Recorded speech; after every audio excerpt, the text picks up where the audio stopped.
I'm EkkiThump and welcome back to Let's Play Osiris New Dawn. This is like my third attempt at recording this episode. I'm having a little bit of technical difficulty, but seems to have cleared up now. I've been playing for a good 10 minutes without a crash, so fingers crossed. Anyway, what do we do in this session? Well, I've decided that I'm a bit sick of being bottlenecked on glass, if you'll pardon a slight pun. So, what we're going to do is come down the skill tree and open up shovels. I'm reassured that you can go through these question marks, you just can't actually use the thing they're supposed to unlock. So, I started off with 10 engineering points, refined a little bit of stuff that I had lying around, and that got me a couple of points. So I've been out bashing rocks. I took a fresh chisel with me and I've completely worn it out. That's why I've got an empty slot there. And this is the fruits of my labour. We're going to refine all of this crap and we're going to see how many engineering points we get, and if that's still not enough, then we are going to produce a bunch of steel. And that should definitely be enough. Our target is 31 to unlock the shovels. And there's one already. So I think we only need... What was that? That better have been an ore check. Yeah. Oh, spooky around here. We only need an additional 8 points. And there's 2 already.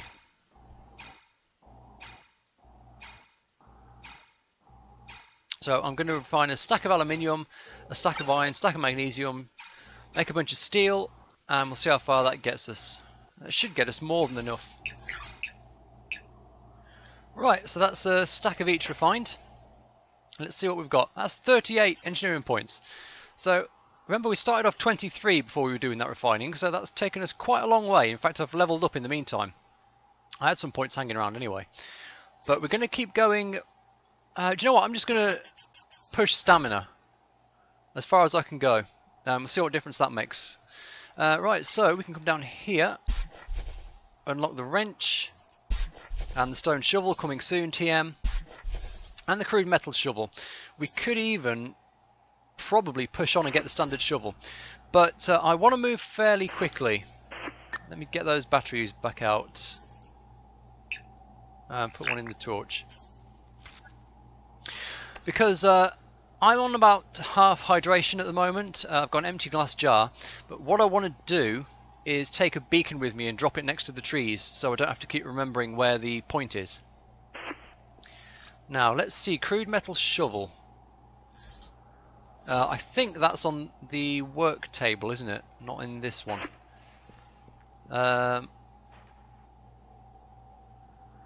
Yeah, here we go. So what do we need for that? A pipe and some iron ingots.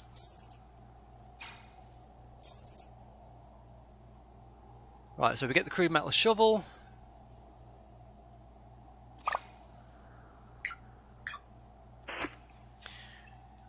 Dig up some sand. I don't want to dig up a lot of sand because I've got to get moving, got to get to those trees.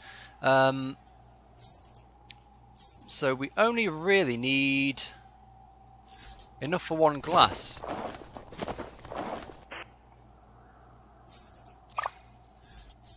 In fact, let's get a little bit more than that. Let's make a couple of beacons.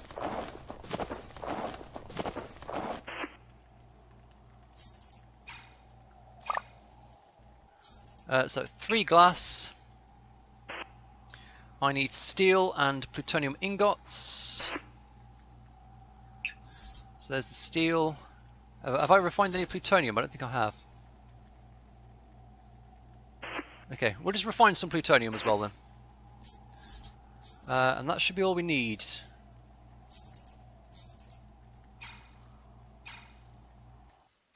So 3 plutonium, and we can make 3 beacon kits. And they're worth a lot of science points just to make, which is very nice. Let's drop off all this crap. Now, is it worth taking just a little bit longer to make some extra jars? Do you know, I think it probably is. I have unlocked glass jars, haven't I? Yes, I have. Glass containers. Glass and steel, okay. 1, 2, 3.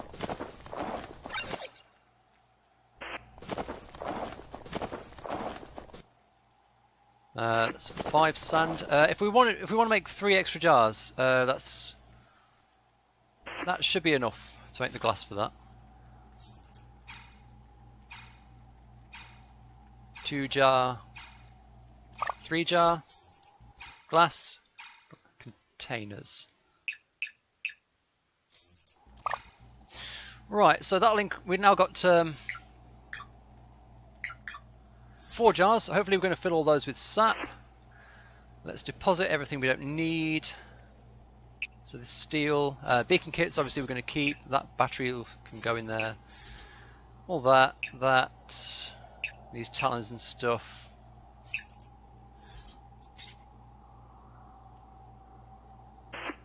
Okay, let's get moving. I don't know what's happened to my... There we go. Latitude and longitude indicators. They've gone a bit weird. So we should be able to see the... Let me switch out into third person mode again. We should be able to see the trees relatively quickly. They were over this way, I think. Oh, I think there's a satellite crashed on the rocks over there. Oh, did I bring my bashing rock? Yes, I did. Okay, we can bash them. Don't have my chisel with me, but we can bash satellites with rocks. We found that out already.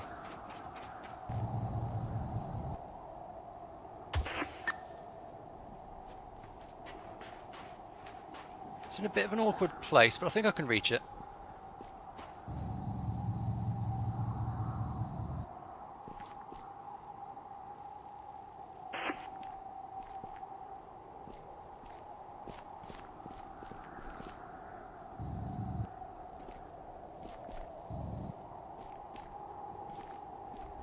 It's well jammed into that rock, isn't it?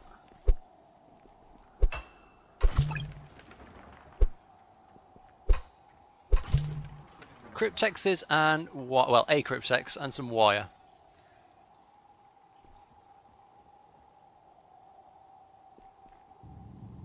Okay, let's continue on.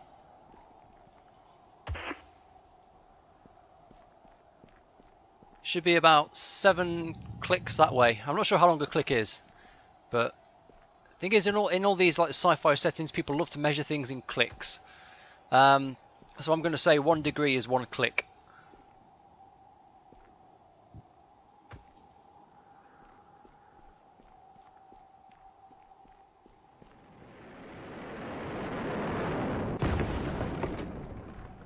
And I see the leaves of a sap tree.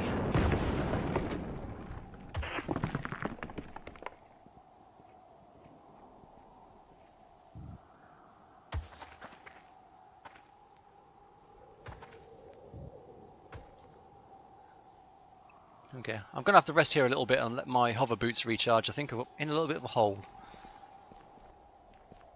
Well, I could see the leaves of a sap tree. It's gone now.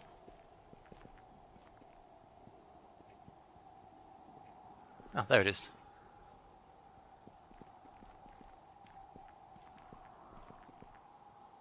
We could get really fancy and start laying down some chem lights to mark out the path we need to take to get here, as well as dropping the beacon.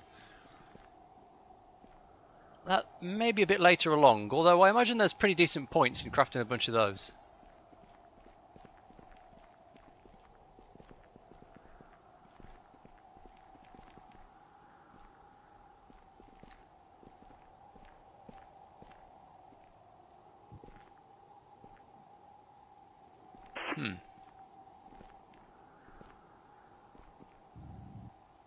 Oh! I thought I was dead then.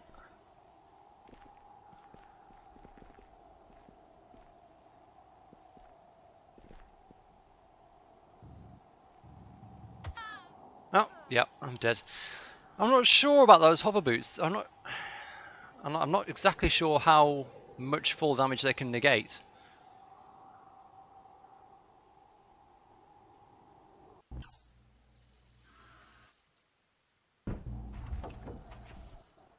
Well, anyway, we've got a marker to get back to the dead body now, so let's get over there.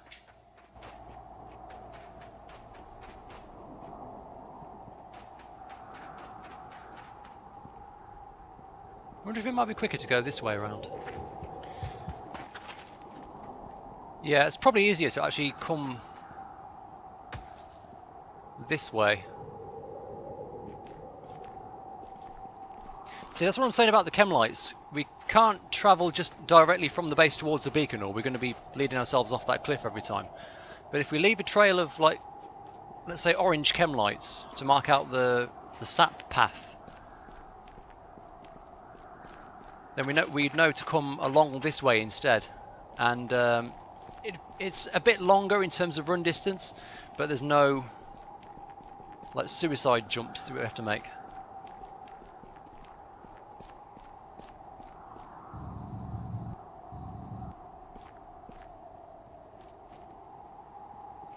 Right, I've actually got to find a relatively quick way down though, because time's ticking on that dead body. This is probably my best bet here.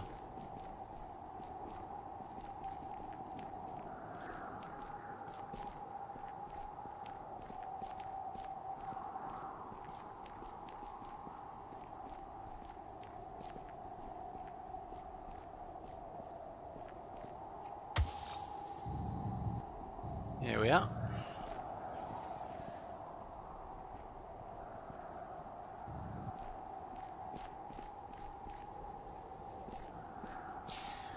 Right, plenty of time left to get to the body, so let's go and get those jars and continue on.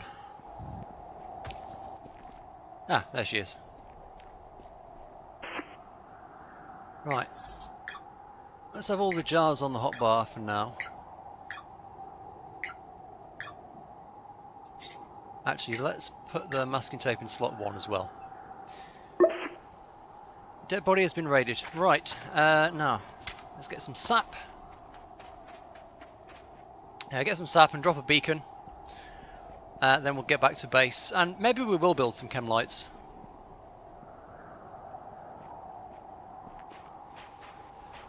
It's hard to tell from here what you need to make them. You can see these path lights. All it tells us is we need a path light kit. In order to actually see the requirements, you've got to be at the right crafting station.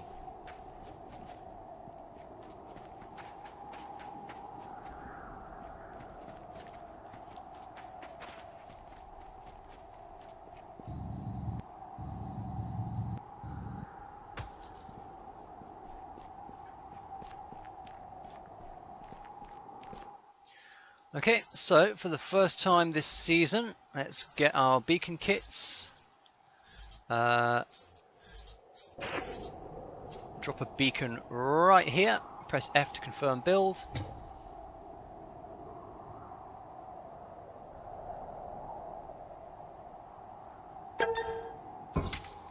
And there we are. We've got a beacon next to a sap tree, and that will show up on the locator. Now at the moment it's just called beacon. But what we can do is take out our multi-tool and give it a nickname. So this one will be Subtree. And then you can see there... Have I fucking crashed again? Oh no, actually no, it's alright. I've forgotten this happened. A slight drawback, when you press return after giving the thing a nickname, it takes you into the global chat channel. You can see there I'm actually typing in global, but there you go. I don't know if there's another way of escaping that actually. Subtree no, I don't know. So don't worry if the game does freeze after you rename the beacon or give something a nickname. Just hit return again. Anyway, we came here for sap, so let's get some sap.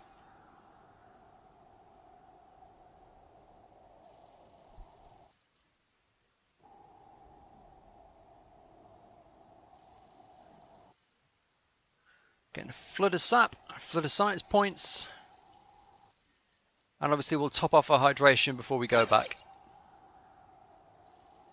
Science XP.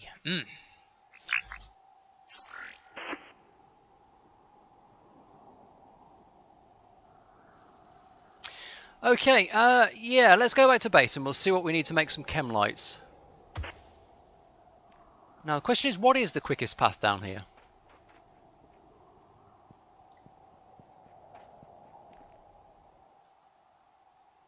Let's get the locator back out. And what's left of the axe.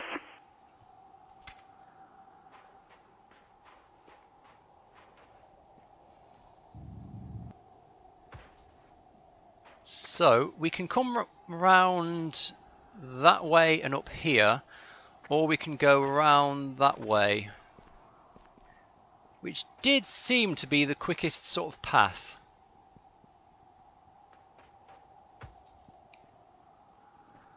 So we come from the bases. Oh, look at this, there's a satellite right here as well. I wonder if I can do this with the axe.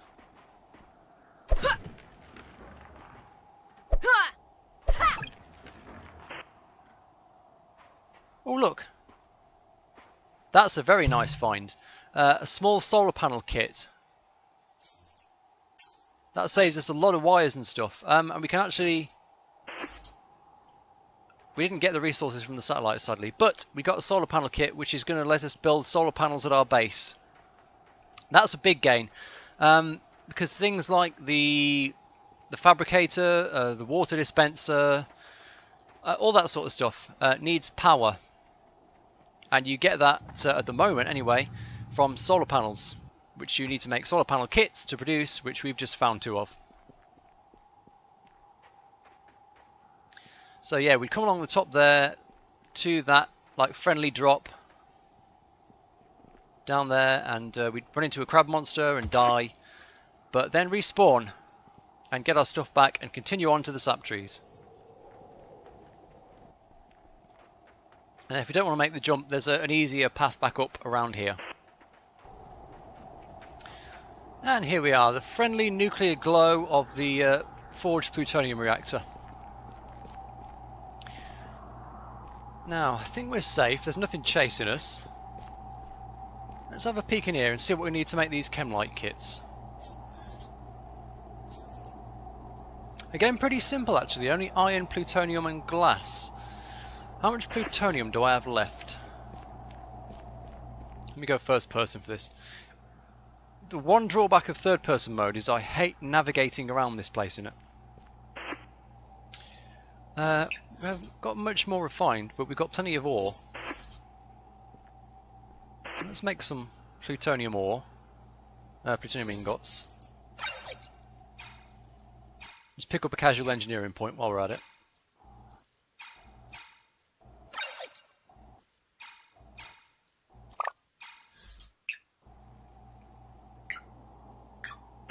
I'm actually just going to spend the rest of the shovel on digging up sand as well.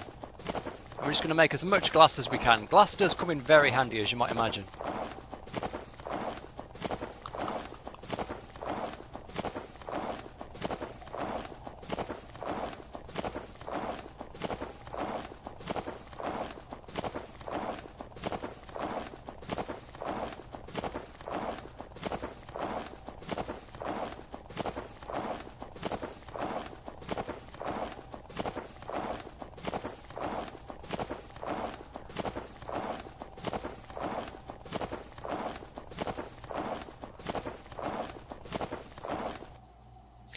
Well, there's my crude metal shovel gone. Should have got us a fair amount of glass though.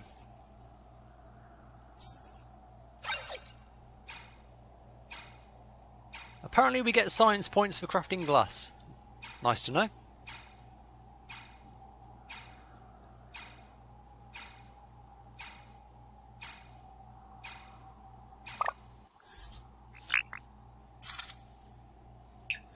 So 16 glass, we've got 11 plutonium, and we also needed some iron.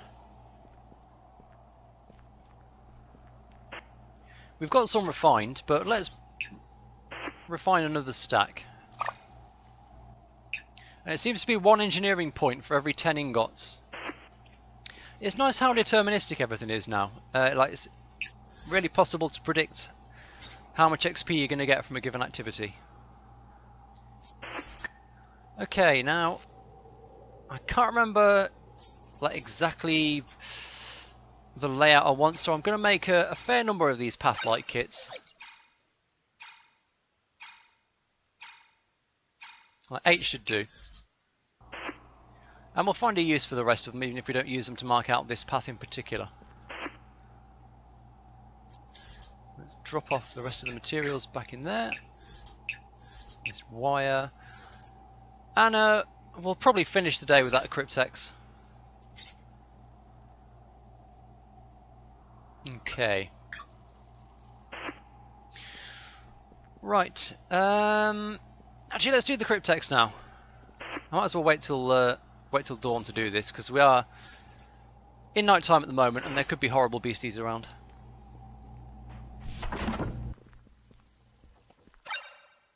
Let's save progress here. And have a look at this one. Okay, so this has clearly got to go across and up. This one has clearly got to go across and down. Good start. That one can only go across that way. That has to go that way. That has to go that way. This one can go down, but going down would lead just off the edge, so it must go up. And that one could go either way, so we'll leave that for now. Now this one has to go that way, clearly. Which means that has to go that way. That was a fairly easy one. And that's the landmine, which I think we've already got. Yeah, no new blueprints. But I think we got some XP from it. I'm pretty sure we did. Is it daytime yet? No. I'm not sure what time dawn is on that clock.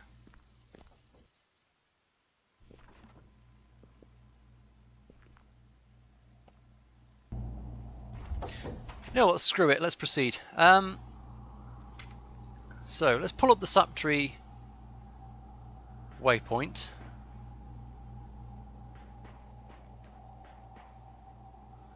So, the first chemlight, I'm going to whack it in that field of rocks over that little hillock there in front of that field of rocks.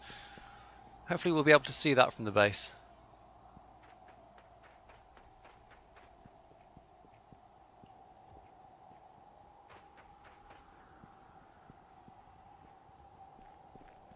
Right here, I think.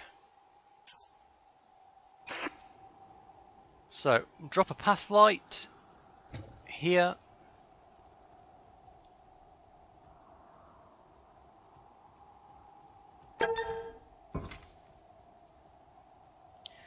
And if I just turn my torch off a second, you can see these don't give a lot of illumination, but they are very bright markers. Now I think I need to get my multi-tool out to change the colour of it. I was going to have these orange. So we can customise it by pressing B. It's got no primary or secondary colours, but it does have a glow. So we're going to make that orange like that.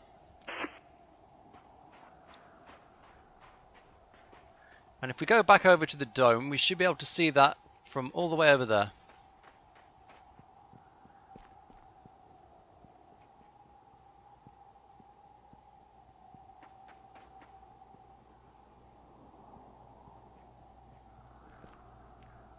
Yeah, there it is. Very faintly. I don't know if you can actually see that on YouTube. That is 1 pixel on my screen, but it is there.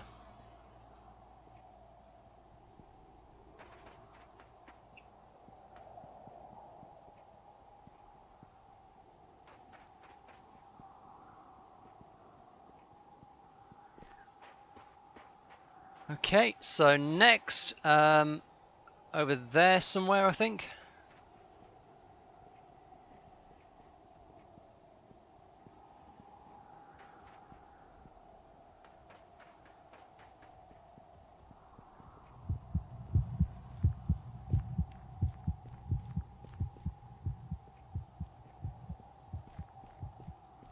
This should be a good place for one.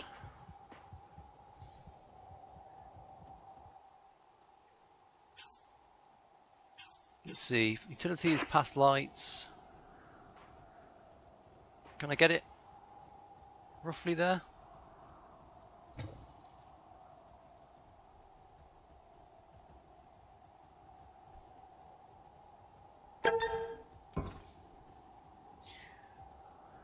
And let's orange it up.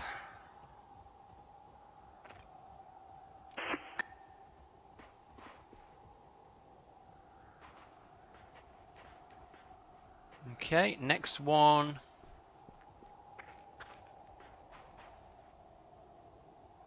Were we going to the left of that hill? I think we were.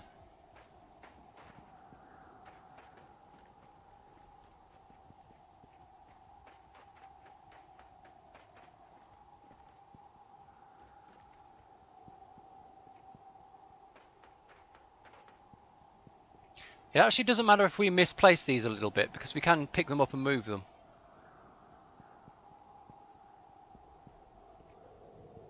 Starvation warning. Starvation warning. Fortunately, we've got plenty of meat with us. Nutritional balance achieved. Yeah, this is right. And the fucking dust storm rolls in. Alright, how long have I been recording now? 43 minutes.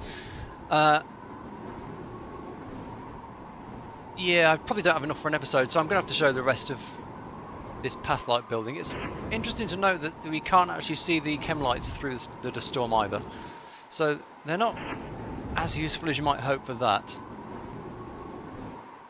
But anyway, let's get another chem light placed.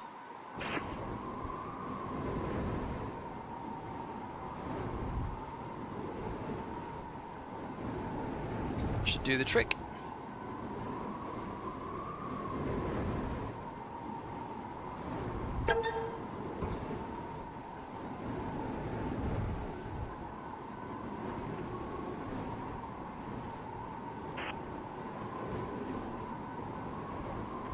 Hopefully I can see that from the other path light. Okay, it's fucking pointless me trying to do the next one. I've got no idea how far I can see.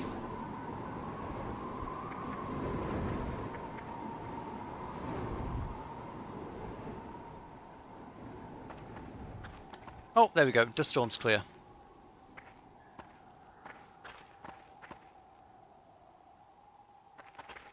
Ah, there it is. Yeah, I can just see that one. Let's go back to the other one and just check we can see this path light from there, because that might be a bit too far over.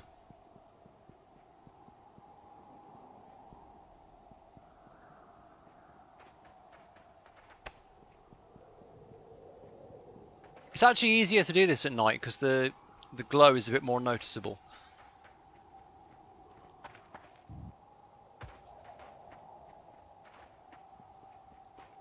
But we can see that one just fine. That one, it's kind of visible, but it's also slightly hidden. I think we want to move it a bit closer to the other path light. I'll move it a bit more towards the dome, so it's not over the crest of the hill.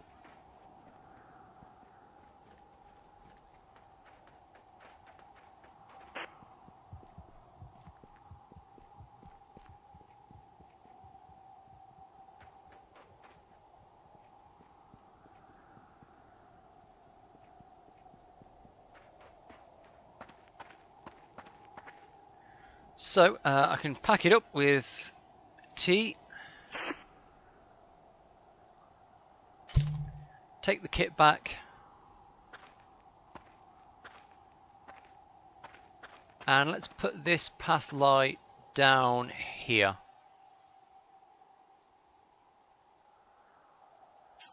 And to be honest, when we got this far we'll probably know where we're going, but we might as well do this properly and complete the path.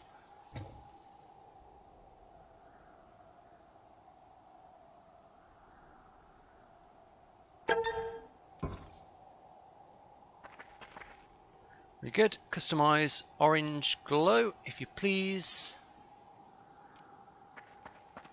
And that should be plenty visible. So there's that one, just about visible, right where my crosshair is. And then here's this one.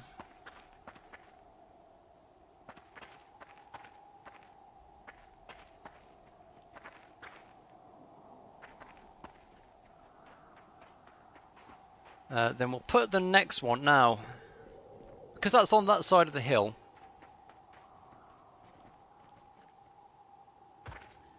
I really should place another one. Is that on the path even if I put one over there? Oh, it's not even visible. Yeah, it's tricky.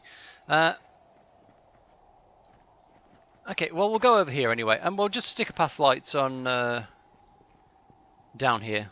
So we go over that ridge, we see the path light, we know where we're going.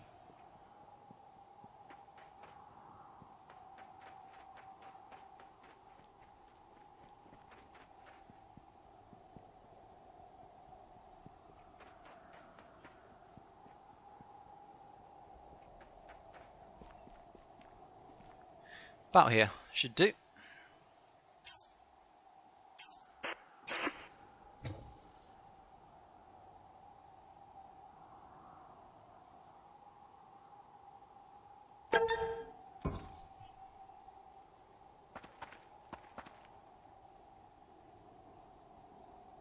Make it glow orange.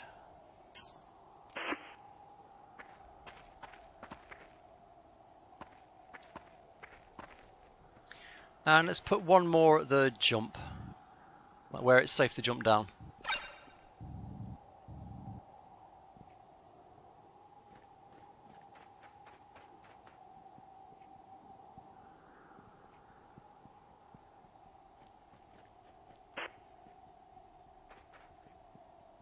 So there was a dehydration detected. Oh, there goes my first jar of sap.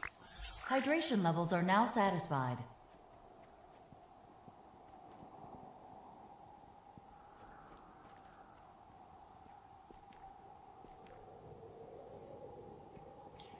Right about here would do.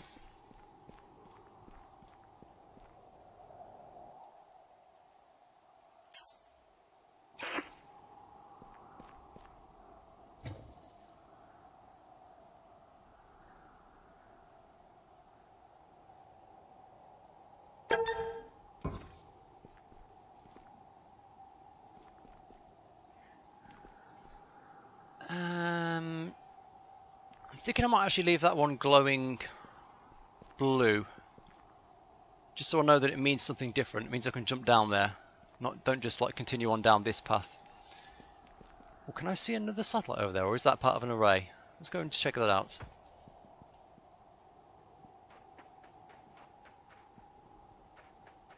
I need to make some more tools. Even my rock's nearly worn out.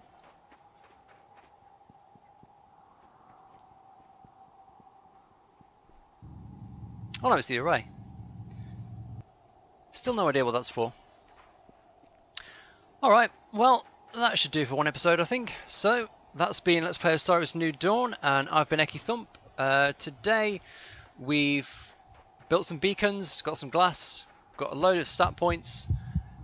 Generally made quite a bit of progress, although we've not really built anything. But we've got some key survival items down. At least key if you're as bad at navigating as I am. Yeah, so join me next time when we will be... What will we be doing? Probably pushing on down the quest line, so we'll have to build another forge. So look forward to that. And like and subscribe if you'd like to see more of this game. And I'll see you next time.